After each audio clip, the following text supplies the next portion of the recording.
بسم اللہ الرحمن الرحیم. ساری تعریف اللہ کے لیے، درود اور سلام محمد اور آل محمد.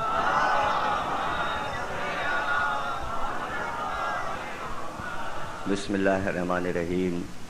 یاسین والقرآن الحکیم انک لمن المرسلین علی صراط مستقیم. صلوات.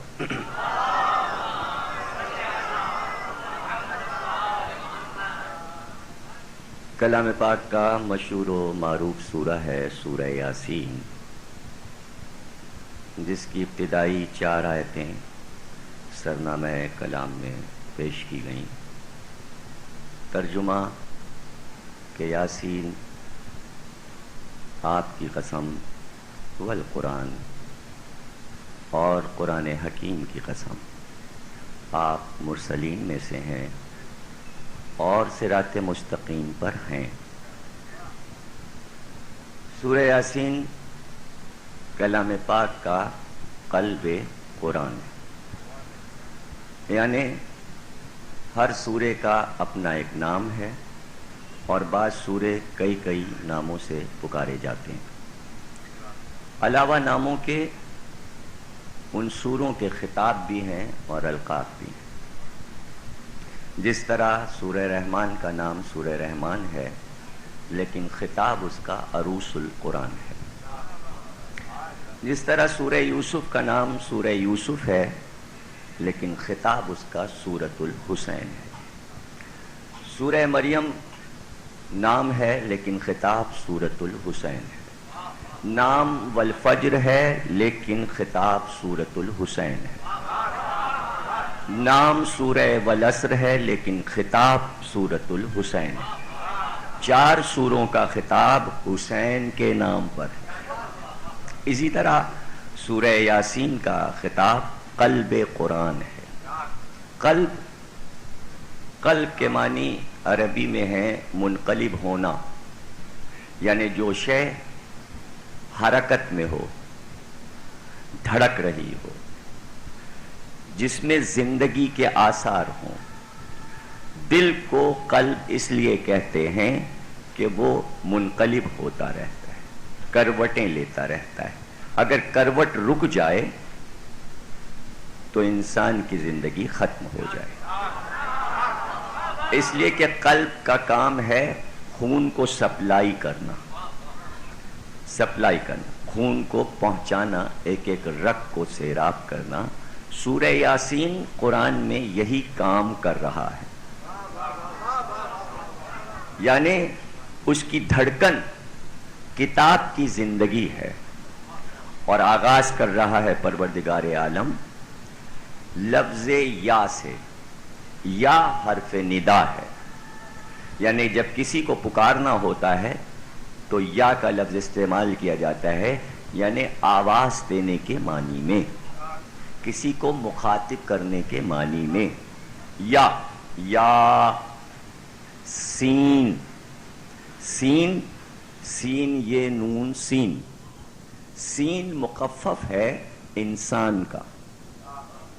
یہ بھی کہہ سکتا تھا وہ یا انسان، لیکن اگر یا انسان کہہ دیتا تو تمام انسان اس کے مخاطب ہو جاتے، یعنی وہ انسانوں کے سردار کو پکار رہا ہے. سین یعنی سین سے انسان بن رہا ہے. لفظ انسان بنا ہے سین سے. تو اگر انسانوں کو پکارتا تو گویا سب کو پکار رہا ہے، اور اگر انسان کے نام سے سردار کو پکارتا تو یہ توہین سردار ہے. اس لیے کہا سین. اور سین، عجیب بات یہ ہے کہ عبرانی زبان میں سین کے معنی ہیں بلند تر. اس لیے جو بلند پہاڑ ہیں دنیا میں ان کو بھی سین کہا جاتا ہے. جیسے طور سینین وہذا البلد الامین، سین سے سینہ ہے. اور دوسرا نام نجف کا اصل نام سین ہے. گویا ایک پکار میں اس نے جانے کس کس کو پکار لیا. اب یہ تو پتہ چلے گا اس لفظ سے کہ جو لفظ دونوں کے لیے صفت کے طور پہ استعمال ہو رہا ہے، یاسین والقرآن الحکیم.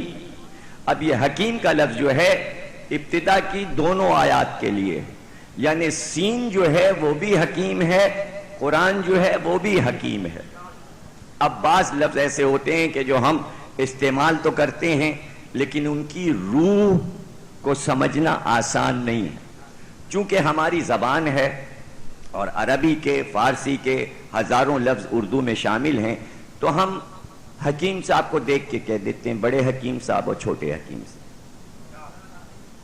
بہت سے لفظ ہم ایسے استعمال کرتے ہیں کہ وہ استعمال ہوتے ہیں عام انسانوں کے لیے، لیکن حکیم تو اللہ کا نام ہے. یہ عالم ہے، عالم تو اللہ کا نام ہے. یعنی جب ہم نام رکھ کر پکارتے ہیں حکیم تو کوئی یہ نہیں کہتا یہ آپ نے شرک کیا. اللہ کا نام آپ بندے کو دے رہے ہیں. لیکن جب ہم کہتے ہیں علی حکیم،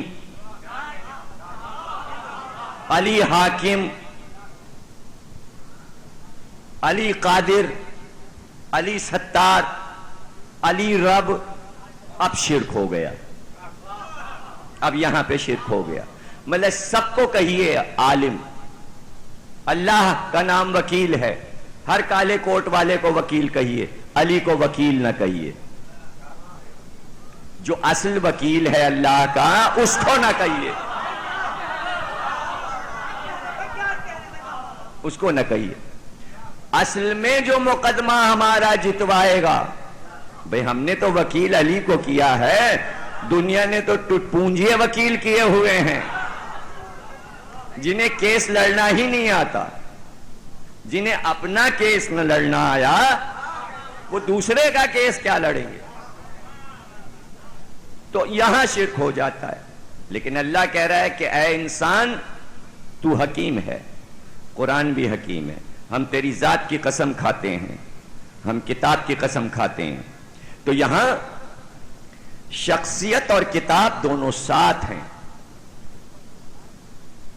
یعنی انسان اور قرآن ساتھ ہیں. اے انسان، اے قرآن، تم دونوں کی قسم. یعنی کہیں پر کتاب کو اکیلا نہیں چھوڑا اللہ نے. کتاب اور کوئی اور، ابھی آپ کی مرضی ہے، آپ کتاب اور اطرت کہیے یا کتاب اور سنت کہیے. آپ کتاب کافی نہیں کہہ سکتے،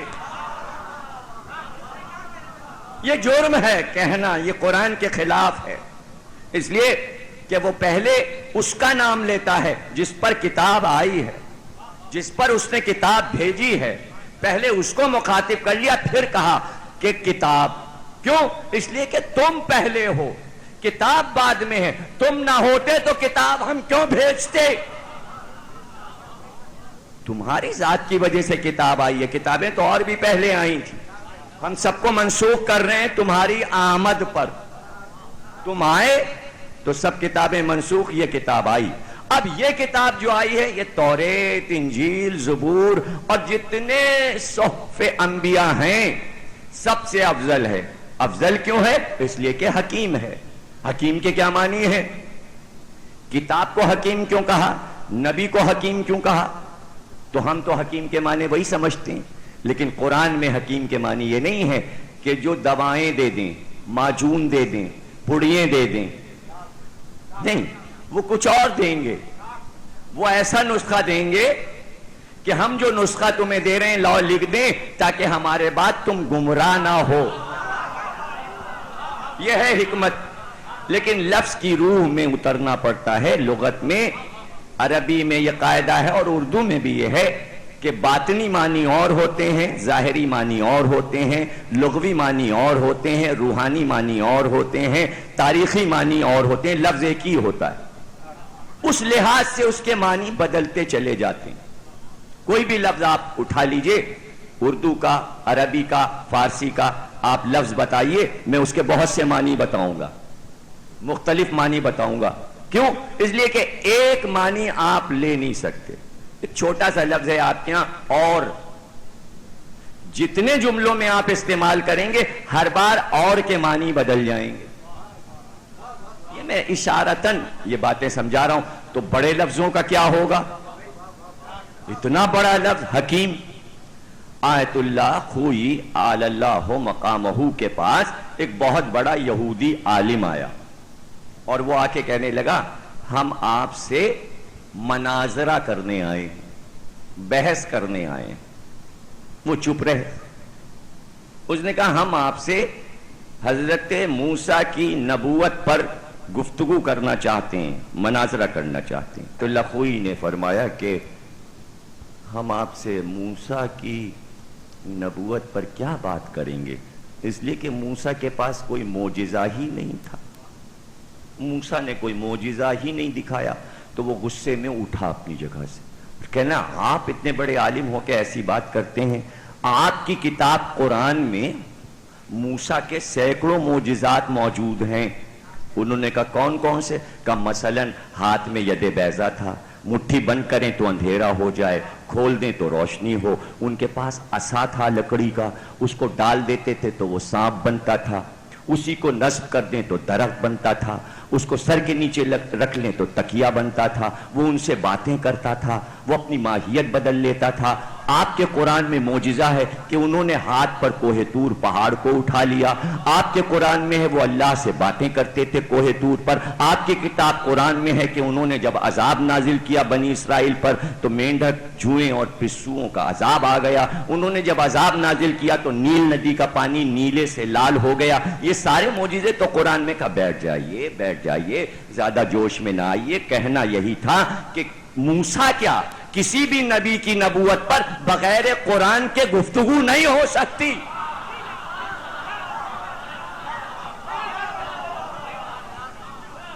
یعنی جب تک آپ قرآن کا حوالہ نہیں دیں گے نبوت کسی نبی کی ثابت نہیں ہے.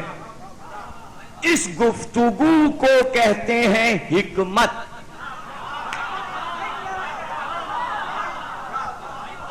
یعنی پہلے جو چیز موجود ہو اس کا انکار کیا جائے پھر منوایا جائے. اسی کو یوں سمجھ لیجئے کہ اللہ نے یہ حکمت اختیار کی کہ پہلے لا کہلوایا پھر اللہ کہلوایا. یہ ہے کتاب کی حکمت. اسی کو حکمت کہتے ہیں. لا الہ، کوئی خدا نہیں الا اللہ. اب جہاں پر منوانا ہو وہاں پہ لا پہلے آئے گا، اللہ بعد میں آئے گا. قل لا اسألکم علیہ اجرا الا المودۃ فی القربى. لا پہلے آیا، اللہ بعد میں آیا. منوانا ہے ایک بات تو لا پہلے، نہیں پہلے ہاں بعد میں. یعنی نہیں بنیاد ہے ہاں کی. سمجھ رہے نا آپ؟ یعنی اتنی نہیں ہے قرآن میں ہاں کو منوانے کے لیے. تو آپ خود غور کیجئے کہ جب نہیں بنیاد بن جائے تو اس پہ عمارت کتنی مضبوط بنے گی. نہیں غور کر رہے ہیں آپ؟ یعنی نہیں کی قوت کو پہلے سمجھیے، تب یہ سمجھیے کہ جب یزید نے حسین سے کہا بیعت کرو، حسین نے کہا نہیں. ایک نہیں پر آج تک دنیا سمجھ نہیں سکی کہ چشتی نے یہ کیوں کہا حقا کے بنا لا الہ ہست حسین. حسین نے بنیاد رکھی نہیں کی.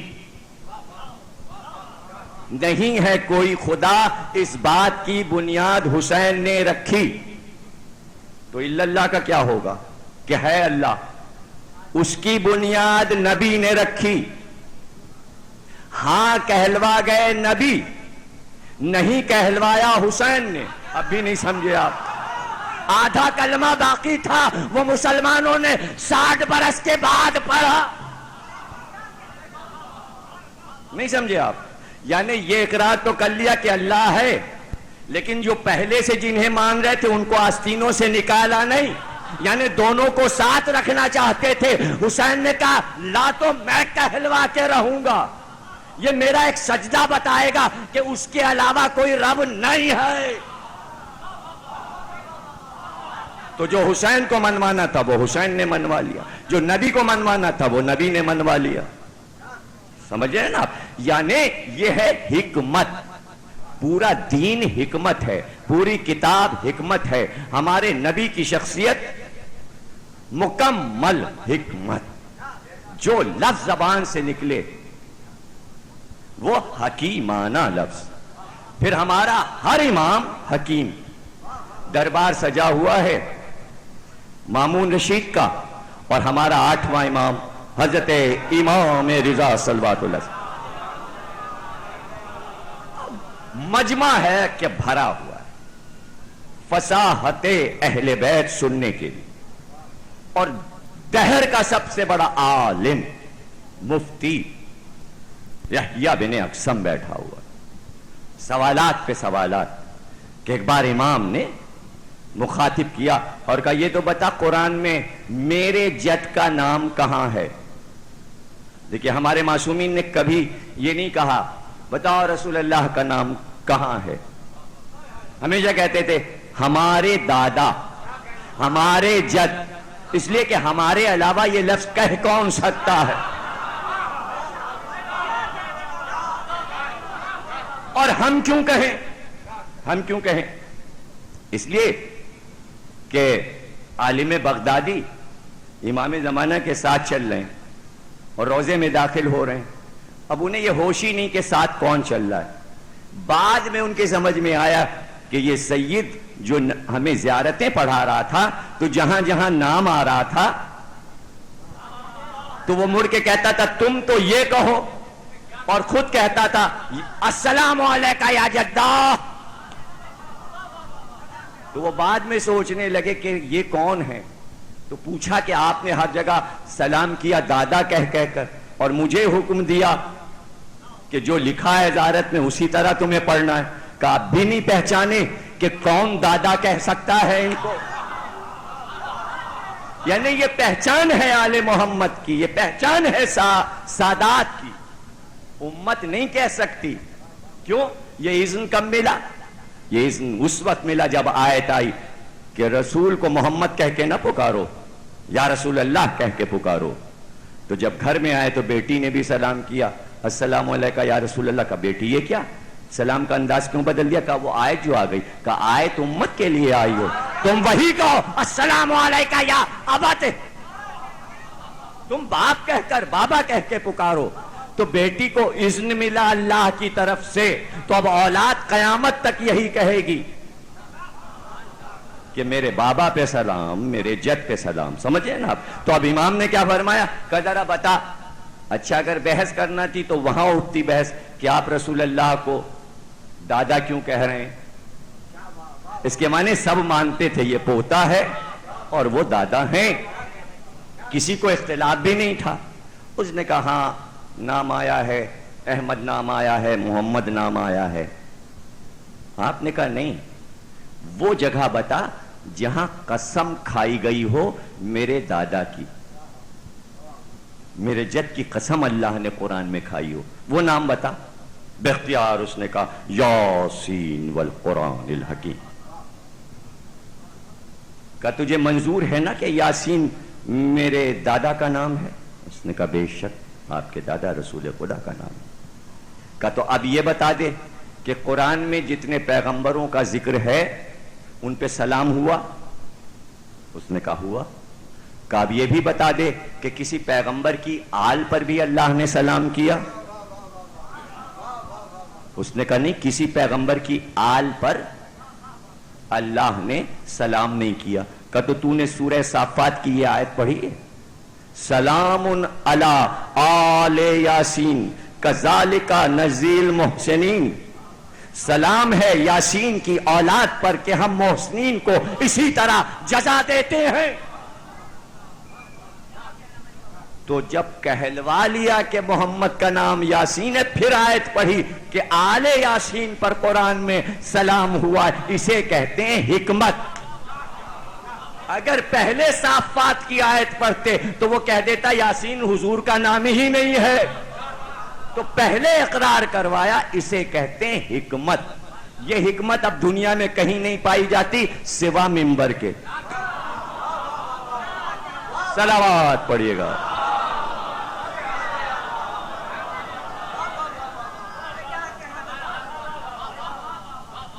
تو ماننے کے سوا کیا چارہ کار تھا اور کہاں انکار کی گنجائش تھی؟ اس لیے کہ حکمت کے ایک معنی یہ بھی ہیں کہ جب حکمت سامنے آ جائے تو مقابل والا چپ ہو جائے، یعنی اب اس کا جواب نہ ہو۔ حکمت وہ ہے کہ اگر اس کا بھی جواب دے دیا گیا تو پھر وہ حکمت نہیں ہے۔ گویا دوسرے لفظوں میں ہم یہ کہہ سکتے ہیں حکمت یعنی معجزہ۔ تو دو معجزے چھوڑے نا نبی نے اپنے بعد، دو معجزے چھوڑے نا، ایک قرآن ایک اطرت۔ قرآن بھی معجزہ، اطرت بھی معجزہ۔ قرآن بھی زندہ، اطرت بھی زندہ۔ زندگی کی دلیل کیا؟ معجزہ۔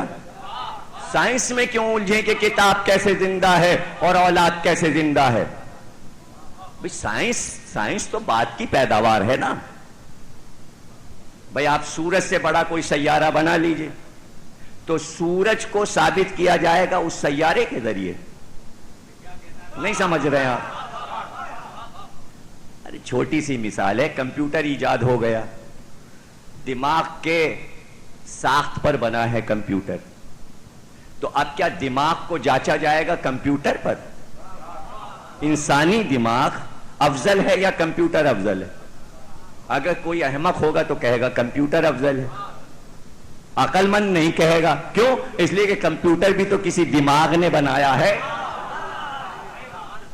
تو دماغ تو افضل رہے گا نا۔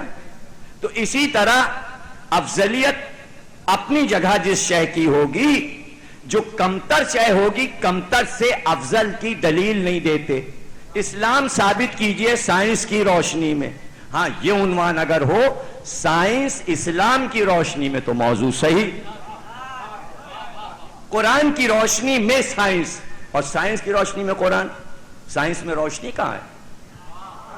جل رہی ہے، 1 گھنٹے کے لیے چلی گئی، اب گرمی میں تڑپ رہے ہیں، اندھیرے میں بچے پریشان ہو رہے ہیں، مریضوں پہ مصیبت ہے، آتی نہیں، جاتی ہے تو کبھی کبھی آتی نہیں، 2 دن نہیں آتی، تو روشنی ہے کہاں؟ اور بعض روشنیاں جتنی بھی تیز ہو جائیں، بعض چیزیں ایسی ہیں کہ جو روشنی میں نظر ہی نہیں آتی۔ جو چیز غیب میں ہے وہ روشنی کیا دکھائے گی؟ سمجھ رہے ہیں نا؟ تو جو چیزیں غیب میں ہیں اسے کوئی کیا دیکھے؟ ہاں قرآن کی روشنی میں غیب کو دیکھ سکتے ہیں آپ، اور غیب کی روشنی میں قرآن کو دیکھ سکتے، دونوں ساتھ جو ہیں۔ صلوات پڑھیے۔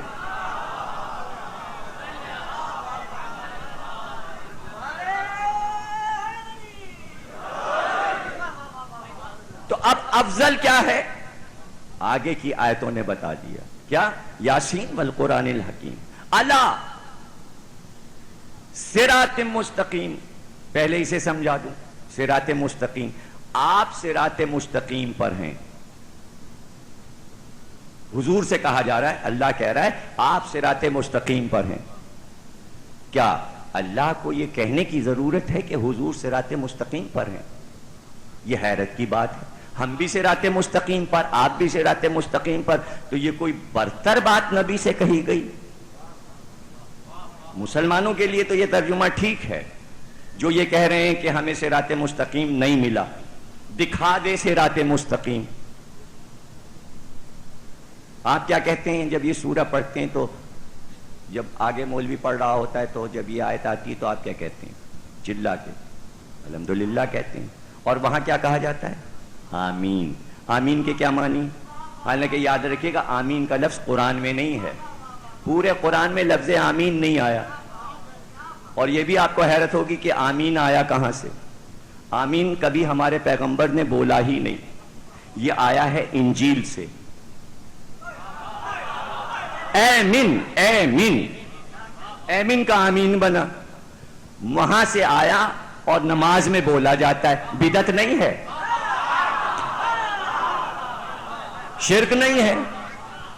اچھا ہم کیا بول رہے ہیں؟ جہاں سے شروع کیا تھا وہی آیت، کیا کہا؟ الحمدللہ۔ الحمدللہ کے معنی بھی یہاں معلوم ہو گئے۔ بھئی آپ کی طبیعت کیسی ہے؟ ٹھیک ہے الحمدللہ۔ بھئی الحمدللہ کے معنی تو آپ کو معلوم ہے نا، سبحان اللہ کے معنی بھی آپ کو معلوم ہے، استغفر اللہ کے معنی بھی آپ کو معلوم ہے، لہجے سے معنی پتہ چلتے ہیں۔ جب سب نے مل کے کہا صراط الذین انعمت علیہم غیر المغضوب علیہم ولا الضالین۔ الحمدللہ کیا مطلب ہے؟ مطلب الحمدللہ ہم صراط مستقیم پر ہیں۔ اور جب آپ نے کہا کہ اللہ دعا پوری کر دے، آمین، یعنی ابھی دعا مانگی جا رہی ہے، کچھ پتہ نہیں ہے پوری ہوئی ہوگی یا نہیں ہوگی، تو وہاں تو آپ یہ کہہ سکتے ہیں کہ بھئی راستہ دیکھا ہی نہیں لوگوں نے، مستقیم سیدھا راستہ، اس لیے اللہ نے اعلان کر دیا کہ بھئی تم لوگ امت والو تم تو ہے ہی نہیں ہو صراط مستقیم پہ، صرف نبی ہے صراط مستقیم، یعنی سیدھے راستے پر چلنا۔ اس معنی میں نبی سے نہیں کہا گیا کہ آپ صراط مستقیم پر ہیں۔ اب یہاں معنی کیا ہوئے؟ اب معنی سمجھ لیجئے، جب شیطان نے سجدہ نہیں کیا اللہ کے کہنے سے آدم کو اور اکڑ گیا، تو اللہ نے کہا تو نے سجدہ کیوں نہیں کیا؟ کہ اس کو مٹی سے بنایا، مجھے آگ سے بنایا، میں افضل ہوں، میں اسے سجدہ کیوں کروں؟ تو کہا نکل جا میری محفل سے، نکل جا میری بزم سے، نکل جا۔ تب اس نے کہا کہ اب تو میں جا کے صراط مستقیم پر بیٹھوں گا۔ صراط مستقیم کا پتہ شیطان کو بھی ہے، مسلمانوں کو نہیں ہے۔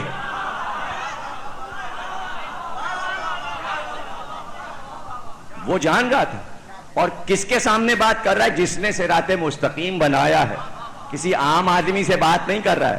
اب میں بیٹھوں گا جا کے صراط مستقیم پر، اور دائیں سے آؤں گا، بائیں سے آؤں گا، پیچھے سے آؤں گا، آگے سے آؤں گا، اور سب کو بہکاؤں گا، اور چلنے نہیں دوں گا صراط مستقیم پر۔ میں بیٹھ جاؤں گا جا کے صراط مستقیم پر، جو ادھر آئے گا اسے بہکاتا جاؤں گا۔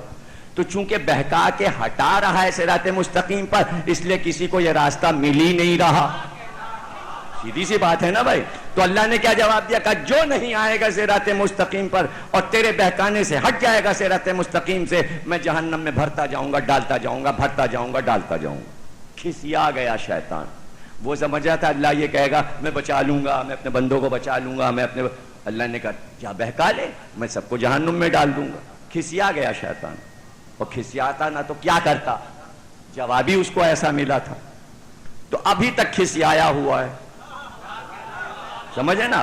تو چونکہ وعدہ کر کے آیا ہے کہ میں صراط مستقیم پر بیٹھوں گا، تو اب جانا تو سب کو صراط مستقیم پر ہے، اور یہ جمع بیٹھا ہوا ہے صراط مستقیم پر، تو اللہ نے کہا یہ اگر آ کے بیٹھ گیا ہے تو اے میرے حبیب آپ صراط مستقیم پر جا کے بیٹھ جائیے اور بلاتے جائیے کہ یہ شیطان ہے میں نبی ہوں، یہ شیطان ہے میں نبی ہوں۔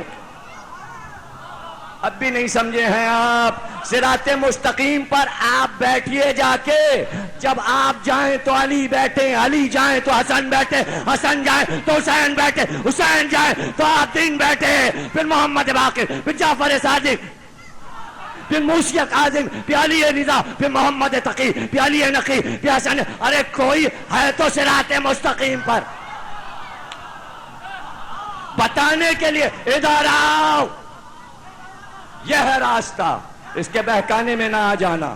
نہیں سمجھے آپ؟ یعنی ایک ایسا شخص، ایک ایسی ہستی جس کا نام شیطان ہے، جو جنوں میں سے ہے، وہ صراط مستقیم پہ جمع بیٹھا ہے کہ اس راستے پہ چل، وہ بھی غیب میں، یہ بھی غیب میں، سارا کام تو غیب میں ہو۔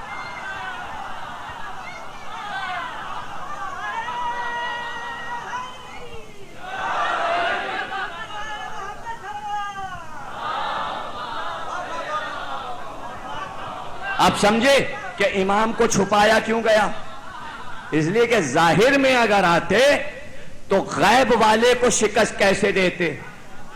شیطان تو کبھی ظاہر ہوتا نہیں، اور اگر ظاہر ہوتا ہے تو پھر یہ الجھتے نہیں، اس لیے کہ اس کا ظاہر ہونا اس کی شکست ہے۔ اب ایک کام دکھا تو غیب میں دکھا، یہ صورتیں بنا بنا کے کیوں آ رہا ہے؟ یعنی ہار رہا ہے، غیب میں کام نہیں ہو پا رہا، تو کبھی فرعون بن کے آ گیا، کبھی نمرود بن کے آ گیا، کبھی شداد بن کے آ گیا، کبھی حامان بن کے آ گیا، کبھی یزید بن کے آ گیا۔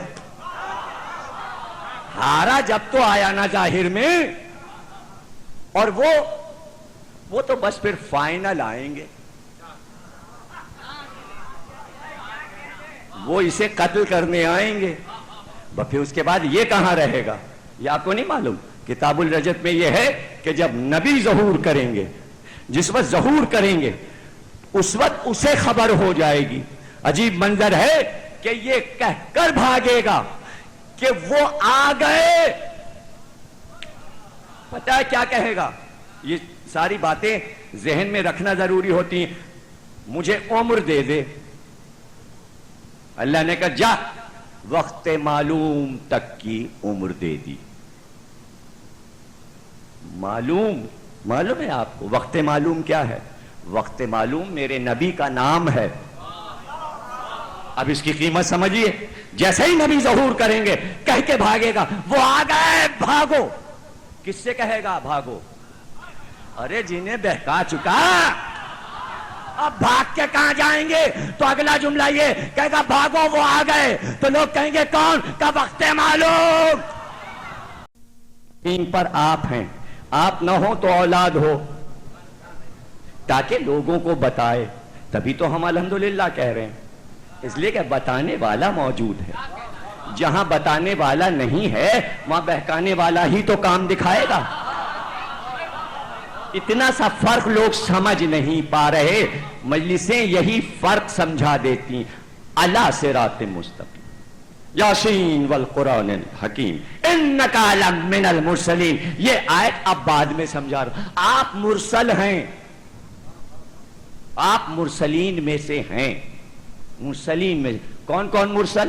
نوح مرسل، ابراہیم مرسل، موسیٰ مرسل، عیسیٰ مرسل، یعنی جتنے مرسلین بھیج چکے انہی میں سے ہیں۔ کہنے کی کیا ضرورت ہے؟ بعض جملے اس وقت سمجھ میں آتے ہیں کہ پہلے کی گفتگو معلوم نہیں لیکن پتہ چل جاتی ہے۔ مثلا میں کہوں کہ 8:30 بجے بھائی پتن آئے، تو اس سے پہلے بھی کچھ ہے۔ یقینیاً کسی نے یہ کہا نہیں صاحب یہ 7 بجے سے بیٹھے ہیں، کسی نے کہا نہیں 8:45 بجے آئے تھے، تو تبھی تو یہ فیصلہ ہوا نہیں صاحب 8:30 بجے آئے، یعنی ایک فائنل فیصلہ ہوا۔ آپ مرسلین میں سے ہیں، اس کے پہلے کسی نے کچھ کہا ہے؟ آیت نے بتایا، تو اب ڈھونڈتے قرآن میں ہی کہیں پتہ چل جائے گا کس نے کیا کہا۔ اب جو سورہ رات پڑھا اور سورہ کو ختم کرنے لگے، جہاں سورہ رات ختم ہوا وہاں آیت مل گئی، الذین کفروا لست مرسلا، یہ کافر یہ کہہ رہے ہیں کہ تم مرسلین میں سے نہیں ہے۔ یاسین والقرآن الحکیم انک لمن المرسلین، آپ مرسلین میں سے ہیں۔ یہ کافر یہ کہہ رہے ہیں کہ آپ مرسلین میں سے نہیں، آپ مرسل نہیں۔ الذین کفروا لست مرسلا، یہ ہے جلال۔ سورہ یاسین بھی ہے جلال۔ سورہ یاسین کا ایک معجزہ یہ ہے کہ جب کوئی مشکل کام پڑے تو سورہ یاسین پڑھ لو، دنیا کا کوئی مشکل کام ہو سورہ یاسین کی تلاوت کر لو۔ اب دنیا نے سب سے مشکل کام کسے سمجھا؟ کہ مردے کا دم نکلنا۔ ارے بھائی زندگی میں کوئی مشکل پڑے سورہ یاسین پڑھ لی، پڑھتے کہاں ہیں؟ اس کا دم نہیں نکل رہا، یعنی سب سے مشکل کام ہے اس کو مارنا۔ تو بھائی جناب مردے کے سرہانے پڑھی جاتی سورہ یاسین، اس کے بعد پڑھی نہیں جاتی۔ نہیں، سورہ یاسین کی عظمت ہے جب چاہے پڑھیے۔ ارے جب وہ دم نکال لیتی ہے تو ایسے ہی آسانی سے دم توڑی۔ دنیا سے انسان جانا کہاں چاہتا ہے؟ جانے کیا کہتی ہے مردے سے کہ وہ فوراً چلا جاتا ہے۔ وہ راز چھپا ہوا ہے اس میں ایک منظر ہے، وہ منظر مردے کو دکھایا جاتا ہے۔ منظر یہ ہے کہ ایک مرد ایک عورت جنت میں ایک ایسے بلند مقام پر بیٹھے ہیں کہ ان کے پیر کے نیچے دریا بہہ رہا ہے، شیریں، شہد سے زیادہ دودھ سے زیادہ سفید، اور میوے کے درخت لدے ہوئے ان کے سرہانے لگے ہوئے ہیں، اور پرفضا مقام ہے، اور وہ میوے لے رہے ہیں توڑ توڑ کے کچھ لوگوں کو دے رہے ہیں۔ یہ منظر جب وہ دیکھتا ہے مردہ تو کہتا ہے چلو ہم بھی چلیں گے۔ مفسرین نے کہا یہ سورہ یاسین کا منظر ہے، علی اور فاطمہ بیٹھے ہیں اور وہ کہتا ہے چلو کہ ہم نے اپنے امام کو پایا، ہم نے وہ منظر دیکھ لیا، یہاں لے چل رہے ہو تو لے چلو، تب وہ جلدی سے چلا جاتا ہے. اس لیے کہتے ہیں ادھر سورہ یاسین پڑھا ادھر دم نکل گئے. وہ دم تھوڑی نکلا، وہ اس کی زندگی ہے. صلوات پڑھیے گا.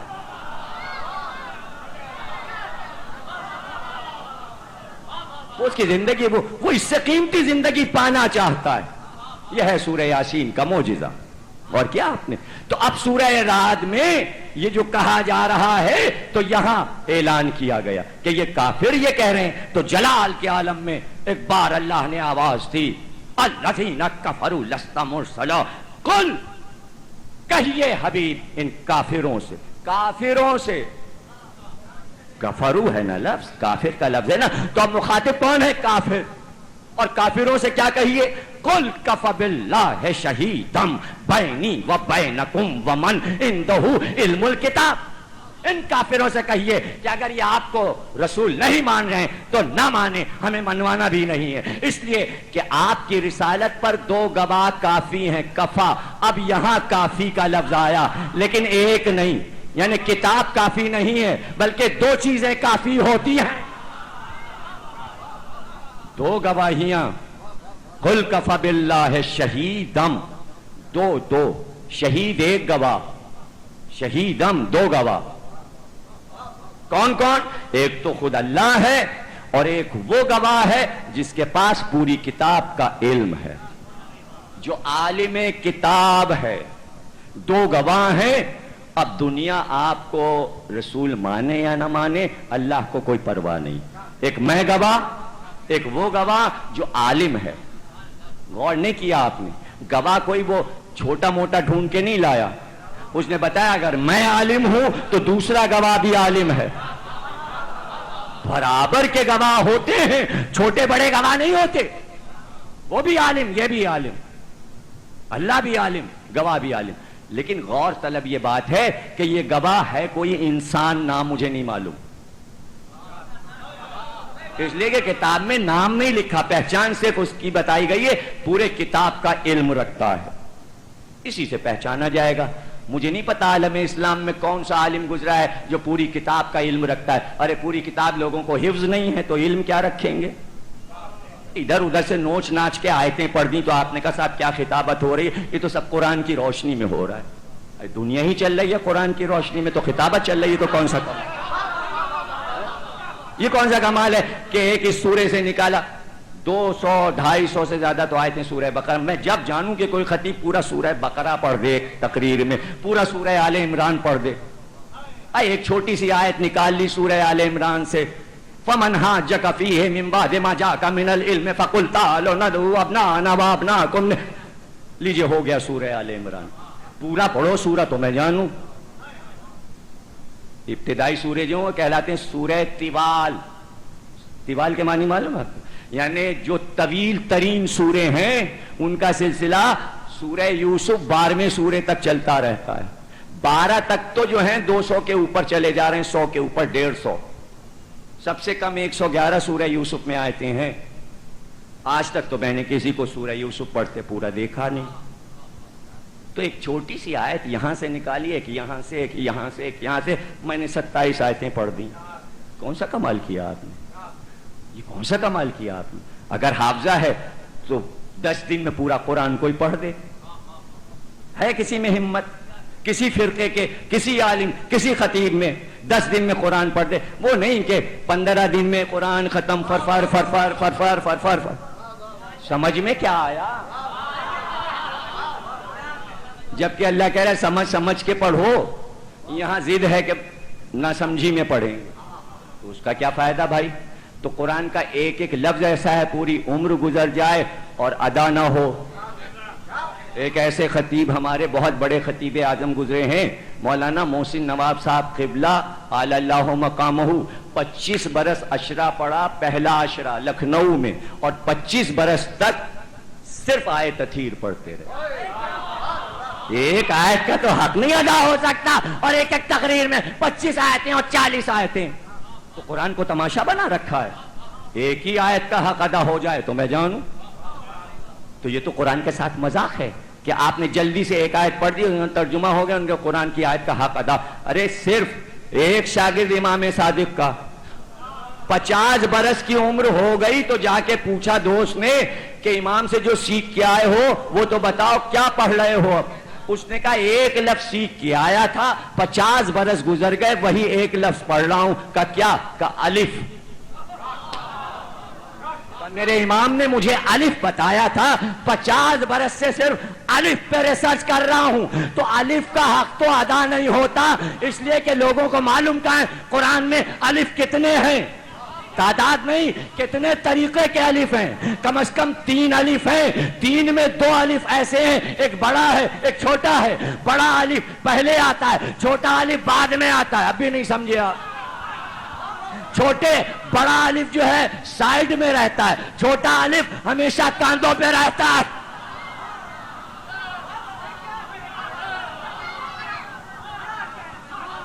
چھوٹا الف جو آدھا الف ہے وہ کہاں رہتا ہے؟ موسیٰ، موسیٰ سے اوپر، عیسیٰ، عیسیٰ سے اوپر، طٰہٰ،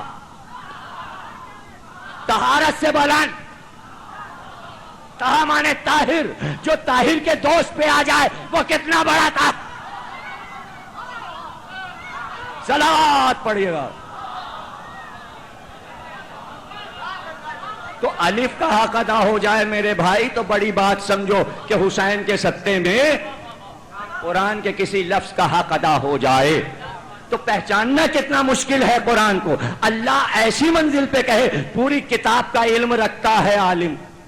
تو عالم اسلام میں حدیث ایک ہی ہے کہ اگر میرے بعد علی بیٹھ گئے مسند قضا پر تو توریت والا آئے تو علی توریت سے فیصلہ کریں، انجیل والا آئے تو فیصلہ انجیل سے کریں، زبور والا آئے تو فیصلہ زبور سے کریں، اور قرآن والا آئے تو علی فیصلہ قرآن سے کریں.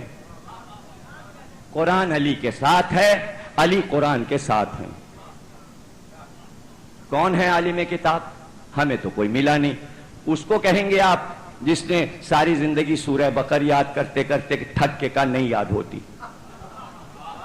عمر گزر گئی ہمیں سورہ بقرہ نہیں یاد ہوئی. اور دوسرے کو کیا کہیں گے کہ رکاب میں پیر رکھا، ابھی دوسرا پیر رکاب میں نہیں رکھا، کتاب ختم ہوئی. یہ آج کمپیوٹر نے بتایا کہ لاکھوں برس کے علم کا سفر منٹوں میں کس طرح مشین سے حل ہوتا ہے. میں آپ کو سمجھا نہیں سکتا کہ کیسے رکاب میں قدم رکھ کے دوسرے رکاب میں قدم رکھا تو قرآن ختم ہوا. یہ آپ کمپیوٹر سے ہی سمجھ سکتے ہیں.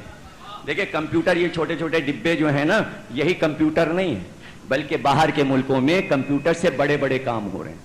نیو یارک آپ جائیں، مین صدر بازار میں جب آپ نکلیں گے تو بڑی بڑی بلڈنگوں پر بڑے بڑے اسکرین لگے، یعنی آپ 2 میل سے بھی وہ اسکرین پڑھ سکتے ہیں. تازہ ترین نیوز جو ہیں پورے ورلڈ کی وہ آ رہی ہوتی ہیں کمپیوٹر کے ذریعے. کمپیوٹر کے ایسے خانے بنے ہیں کہ وہی لفظ اور حرف روشن ہوں گے جو نیوز میں آ رہا ہے. بڑے بڑی روشنی کے لفظ جل جاتے ہیں اور نیوز آ رہے. بلکہ جگہ جگہ انگلینڈ میں اور جگہ جگہ یہ کمپیوٹر کے بورڈ لگے جو ٹریفک کو کنٹرول کرتے ہیں. یعنی بیچ میں آپ چلے جا رہے ہیں، جیسے آپ نے دیکھا آپ کے یہاں در بنے کہ یہ صدر جا رہی ہے سڑک، یہ ایئرپورٹ جا رہی ہے، ہرے ہرے بورڈ لگے نا، اس طرح کے بورڈ لگے ہوئے لیکن کمپیوٹر کے بورڈ. ایسے دیکھ رہے ہیں آپ جیسے میں جنت کی باتیں کر. یہ لندن، یہاں لندن جہاں 8 گھنٹے میں پہنچ جاتے ہیں، ایک دن گئے دوسرے دن واپس، یہ آئے سیدھے لے جاتا ہے، کوئی مسئلہ ہی نہیں. امریکہ گئے آ گئے 1 ہفتے میں، جیسے کسی گاؤں میں چلے گئے. وہاں کی بات کریں، اس میں کوئی حیرت کی بات نہیں. اب یہ کہ جو لوگ اللہ لے جائے تاکہ یہ سب بھی دیکھیں. وہ نیوز جو اخبار میں باریک لکھی ہے وہ پڑھنے میں دیر لگے گی. وہی لفظ اگر بڑے بڑے لکھ دیے جائیں آپ کے سامنے، آپ 1 سیکنڈ میں پڑھ جائیں گے. یہ ایک فارمولہ ہے. اب میں کیسے سمجھاؤں؟ یہ جو ٹی وی میں خبریں آتی ہیں یہ کاغذ نہیں دیکھ کے پڑھ رہے ہوتے. اب یہ تو آپ کے روز کے مشاہدے ہیں. اب میں آپ کو بتا رہا ہوں وہ کاغذ صرف دکھانے کے لیے رکھے ہوتے ہیں. سامنے بڑے بڑے بورڈ ہوتے ہیں، ایک ایک لفظ الف اتنا بڑا، بے اتنا بڑا. اگر یہ تسا ہو تو 50 غلطیاں کریں یہ عورتیں جو نیوز پڑھتی ہیں. اب بھی نہیں سمجھے آپ؟ بچوں کی پہلی کتاب دیکھی ہے آپ نے؟ اس میں ایک صفحے پہ 4 خانے ہوتے ہیں، الف بے پے اور تے، بس. اور ہمارے لیے 26 کے 26 حروف ایک ہی جگہ لکھ دیے گئے، 38 کے 38 حروف ایک ہی جگہ لکھ دیے گئے.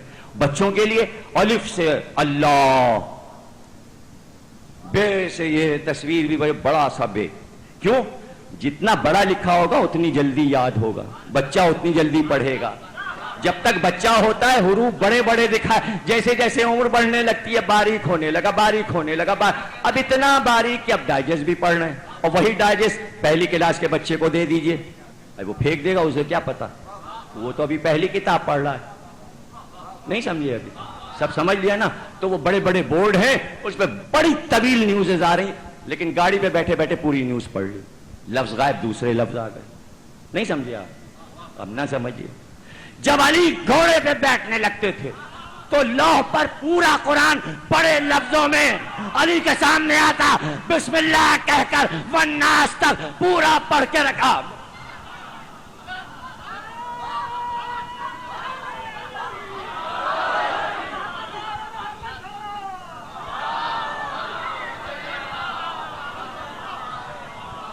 ایک اور صلوات پڑھ دیجئے بلند آواز. عالم کتاب جس نے لوح پر قرآن پڑھا.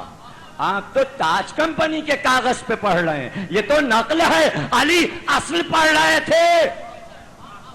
نقل اور ہے، اصل اور ہے. ایسا عالم کتاب. اللہ نے کہا یہ ہے گواہ تمہارا. اب تو پہچان لیا عالم کتاب. بس اب سوال یہ ہے کہ اللہ نے عالم کتاب کو اپنے پاس یوں بٹھایا؟ نہیں بٹھایا. کم از کم اس آیت میں تو علی بیٹھے ہیں اللہ کے ساتھ. اپنا نام اور پھر عالم کا نام. علم کا مرتبہ دیکھا کیا ہے؟ آیت پھر پڑھ لیجئے. قل کفی باللہ ہے، اللہ ہے، شہید ہے، گواہ ہے، بینی و بینکم ومن عندہ علم الکتاب. ایک اللہ ہے، ایک عالم کتاب ہے. میرے بعد بس عالم کتاب. یہ آیت تو سورہ رعد میں لکھی ہے نا. اور کوئی ہو نہیں سکتا سوا علی کے. چیلنج ہے میرا. رسالت کا گواہ کون ہوگا؟ جو شروع سے گواہ ہو، 60 برس کی عمر میں نہ آیا ہو تو 10 برس کی عمر میں جو آیا، بلکہ جو غار ہرا میں پہلی وحی دیکھ رہا ہے، بلکہ جس نے زبان چوس کے بتا دیا کہ وحی آتی ہے زبان پر، وہ تو بچپن کا گواہ ہے. بلکہ کہہ دوں نبی نے تو زبان ہی دے دی علی کو علم پہ کہ ایک زبان چوس کر 1000 دروازے مجھ پہ علم کے کھل گئے. ہر دروازے سے میں نے 1000 دروازے بنائے. کبھی اس پہ غور کیا ہے؟ اس حدیث پہ نہج البلاغہ میں حضور کی اس بات پر علی نے کہا کہ مجھے زبان چوسائی، علم کے مجھ پہ 1000 دروازے کھل گئے. ہر دروازے سے میں نے 1000 دروازے بنائے. علم رکتا تو ہے نہیں. اب ذرا جوڑیے کئی 1000 ہو گئے. کہ کوئی ہے ایسا بیٹھا ہوا جو میتھ میں بہت تیز ہے؟ جلدی سے بتا دے. 1000 دروازے ہیں، ہر دروازے میں 1000 دروازے ہیں. کتنے ہوئے؟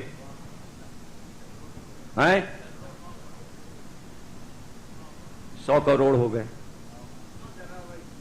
100 کروڑ ہو گئے. تو جب 1000 کے علی نے 100 کروڑ بنا لیے تو اب بعد والا پھر 1000 بنائے گا ایک ایک میں. تو اب حسن پہ کتنے دروازے کھلے؟ اب 100 کروڑ سے آگے بڑھے. اب جو حسین آئے تو پھر ایک ایک میں 1000 بنائے. اب اربوں میں بات ہوئی. زین العابدین آئے تو پھر ایک ایک میں 1000 بنائے. اب جو آیا تبھی تو کہا محمد باقر العلوم. باقر کے معنی کھولتے جانا، کھولتے جانا. جیسے کمپیوٹر میں ونڈو کھلتی ہے ایسے ہمارے امام ایک ایک میں 1000 دروازے کھولتے کھولتے. اب جب جعفر صادق آئے تو پھر 1000 ایک ایک میں. تو اللہ نے کہا سچ، جھوٹ نہ سمجھنا. اب جب زیادہ علم آ جائے تو ضبط کرنا مشکل ہے، تو کہا موسی کاظم، علم کو سنبھالنا بھی تو بڑے ضبط کی بات ہے، تو کہا یہ ضبط کرتا ہے کاظم۔ جب اور ہزار کھلے تو اللہ نے کہا میری رضا، یہ علی رضا۔ جب اور ہزار کھلے اللہ نے کہا یہ ہے تقوی کا معیار۔ جب اور ہزار کھلے اللہ نے کہا یہ ہے نفاست، علم کی نفاست، یہ ہے نقی۔ جب اور ہزار کھلے اللہ نے کہا ہائے بات، اب تو کروڑوں اربوں پدم ہو گئے، تو علم کی ہیبت طاری ہوئی کاشکری۔ اب بھی نہیں سمجھے؟ جب اور ہزار کھلے تو اللہ نے نقاب ڈال دی، نظر نہ لگ جائے۔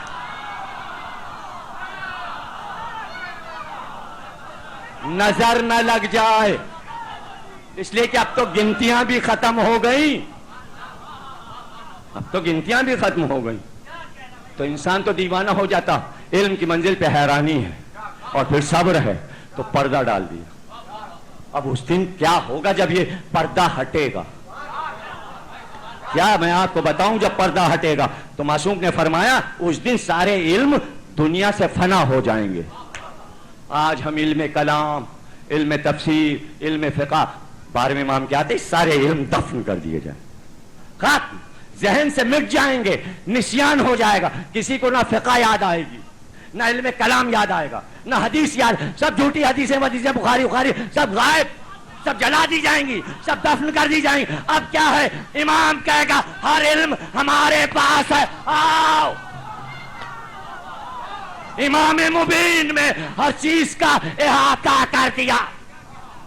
فقہ بھی ہم بتائیں گے، اب کتاب دیکھ کے فتویٰ نہیں دیا جائے گا، جو ہم کہہ دیں وہی ہوگا۔ اب اگر 12واں کہہ دے کہ زنجیر کا ہوگا کہ نہیں ہوگا، تو ہوگا۔ اب کسی کے فتوے نہیں چلیں گے، ایک علم، امام خود کتاب ہے، سب کتابیں ختم کر دی جائیں گی، کوئی علم نہیں رہے گا، اس لیے کہ وہ آگے پیچھے سب یکساں دیکھ رہے ہوں گے۔ تو جب 12ویں کا یہ عالم ہے تو پہلا کس منزل پہ ہوگا؟ جسے اللہ اپنے ساتھ عدالت میں لے کے گواہی کے لیے جا رہا ہے۔ آؤ میرے ساتھ، آؤ میرے ساتھ چلو، رسالت کی گواہی دینی ہے۔ بلندی تو دیکھیے کہ خود بھی اور ساتھ میں اسے لے کے جا رہا ہے۔ اب اللہ سے پوچھوں کہاں آیا تو مکے میں رسالت کی گواہی دینے؟ کب اترا تھا؟ کعبے کی چھت پہ آیا تھا؟ کعبے میں اترا تھا؟ کس کے گھر میں آیا تھا؟ ہمیشہ تو جبریل آئے۔ تو کب آیا؟ پھر تو گواہ کیوں بن رہا ہے؟ جب تو آیا ہی نہیں تو گواہ کیوں بن رہا ہے؟ تو اس نے کہا میں کہاں آؤں گا، میں تو جسمانیات سے مبرہ ہوں، میں نے اپنے گھر میں ایک ایسا گواہ بھیجا جو دونوں گواہیاں دے رہا ہے۔ علی دو گواہ کے برابر۔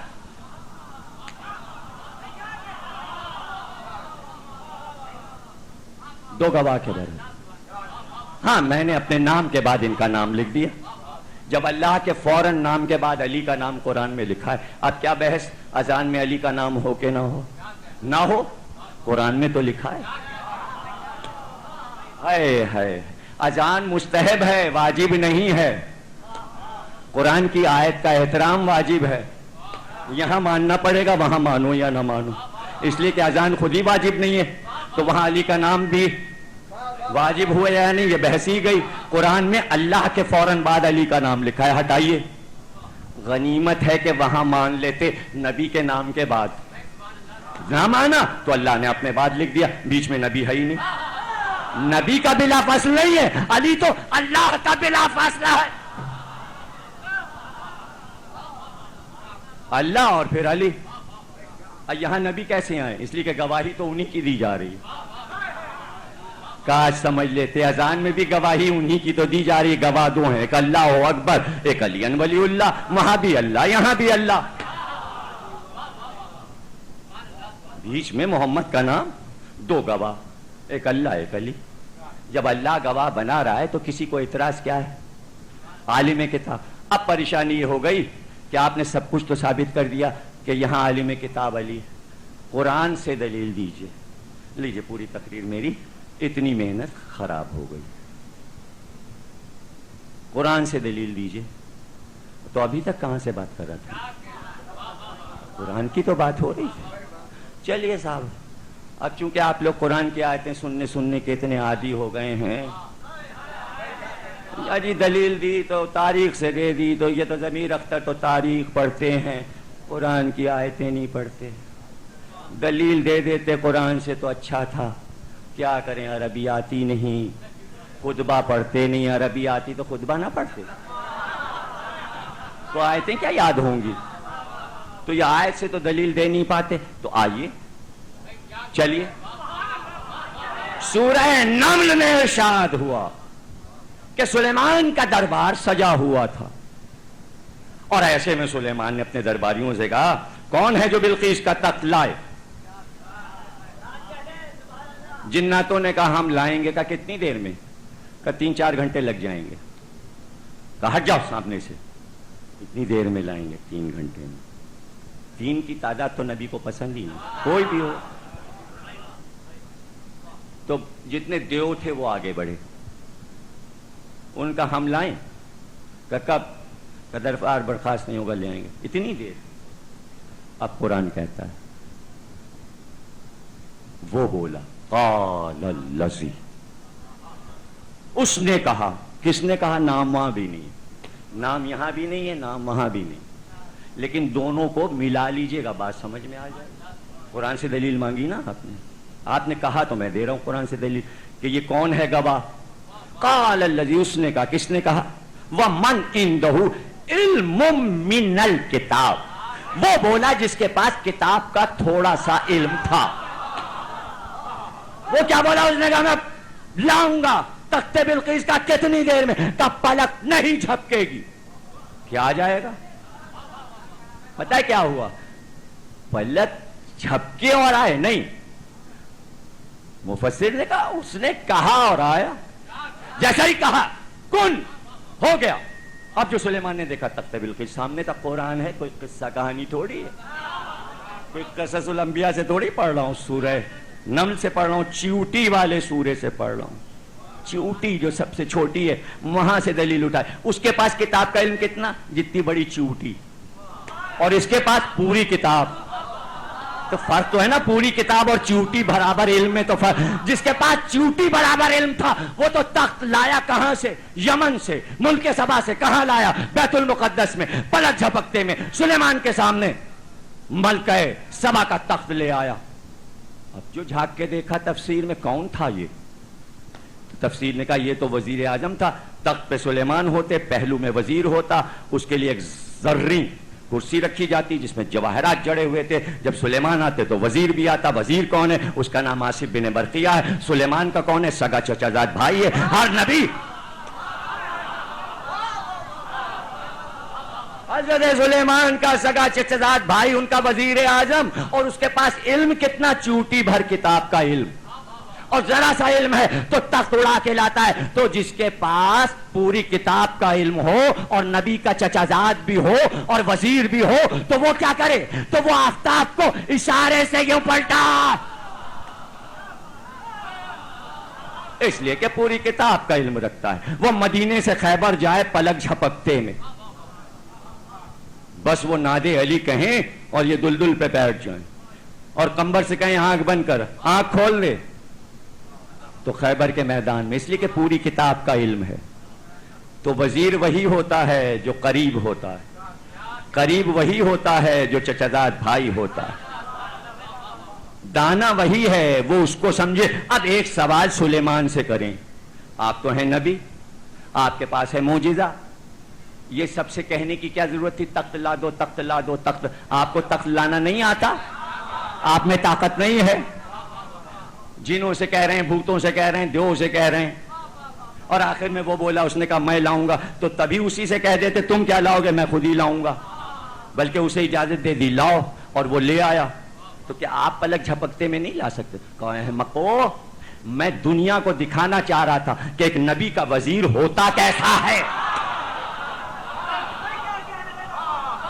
تاکہ دیکھو جب وزیر ایسا ہے تو بادشاہ کیسا ہوگا. اب یہ سمجھ میں فارمولہ آیا کہ آپ علی علی ہر وقت اپنی مجلس میں کیوں کرتے ہیں؟ بتاتے ہیں دنیا کو جب علی ایسا ہے تو نبی کیسا.